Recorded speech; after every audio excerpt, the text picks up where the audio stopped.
Hey everyone and welcome back. So today I want to talk a little bit about Demon Slayer Kimetsu no Yaiba the Hinokami Chronicles, or just the Demon Slayer game if you want to save yourself a mouthful. This is an anime arena fighting game based on the really popular anime Demon Slayer, which by the way you should definitely watch. And this was a game developed by Connects 2. This is the same studio which handles all the Naruto Ultimate Ninja Storm titles. If you had played any of those games beforehand and then came into this, you could probably tell pretty easily that it was the same studio. Connects 2 have just nailed this formula for anime arena fighters. The last installment, Ultimate Ninja Storm Road to Boruto, which by the way I've done a review of if you want to check that out, nailed the formula with a great cast, flashy moves, and a great trip down memory lane. With Naruto now finished, Connects 2 next project has moved on to Demon Slayer. So have they accomplished the same thing they did with Naruto? Well, not entirely. The baseline is that, as you could probably already tell, this game is beautiful. The colours are sharp, and the gameplay combos are flashy and amazing to look at. Everything looks like a one-to-one adaptation of the anime brought to vibrant 3D life. Combat is also really well refined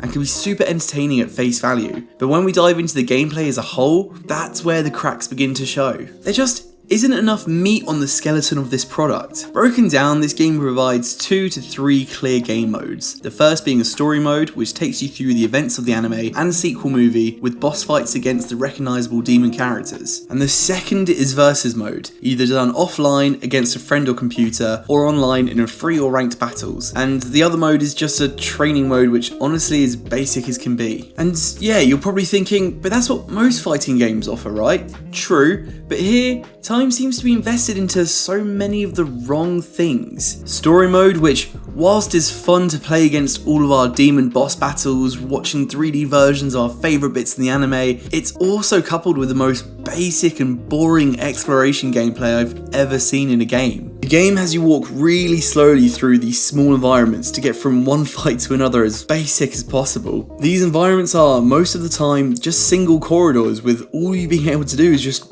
walk. No jumping around, barely any interactions, and a couple of currency bits to pick up, and it just feels like such a half thought out plan, designed for the sole purpose of padding out the runtime of this game. And that's really because there isn't much content this game can cover. Later Naruto Ninja Storm games showed success because of its bolstered huge rosters and stages with boss fights taking you through hundreds of episodes worth. Demon Slayer at the time of this game only has 25 episodes and a movie. There's just not enough here to cover. This unfortunately shows with the roster as well, and at first glance it's a roster of 18 characters, but 6 of them are the same characters with different costumes, which carry the exact same movesets besides their ultimate move. And similarly to the Naruto games where you feel like you have 100 Naruto characters, 6 people in this game use the water style sword technique. So they all carry similar, if not the exact same special moves used in the battles. So out of 18 characters, take 6 off from the costumes, another 5 or 6 off from similar movesets, and you're left with about 6 or 7 characters that feel truly unique. Combine this with Connects 2's infamous gameplay style where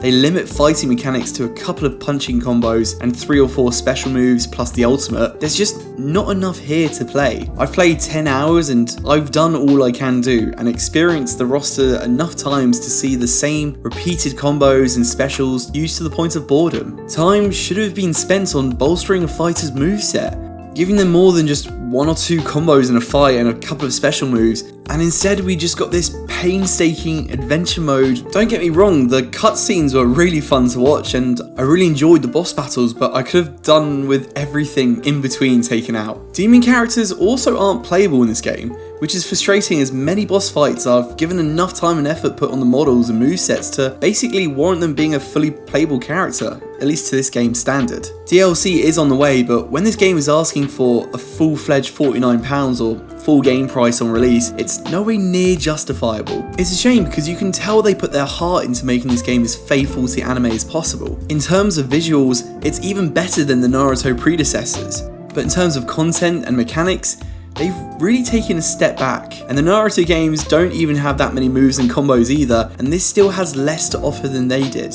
So when you've done your story mode in 7 or so hours, could have been done in 4 without the long corridors and slow walking honestly, you can then take to online, which is only best described as what feels like spamming. And it's not because it feels like that's what the player is trying to do intentionally, there's just not enough variety in a single fight to make it feel like anything other than spamming. I cannot recommend this game at full price. If you really love the show and you love the previous games CyberConnect 2 have done, then wait about 7 to 8 months for all the DLC to come out and find a sale for a bundled edition to buy it on the cheap. I'm sure this game will be fun after another season or 2 of the show, but at the moment there's just not enough stuff to run with here. But Demon Slayer game, maybe you've thought differently, you've probably already played it. If you have, let me know what your thoughts are in the comments down below. If you liked this video, please feel free to leave a like and subscribe, it really does help me out. And as always, stay tuned for more reviews on movies, anime and video games. Until next time guys, take care. Bye bye.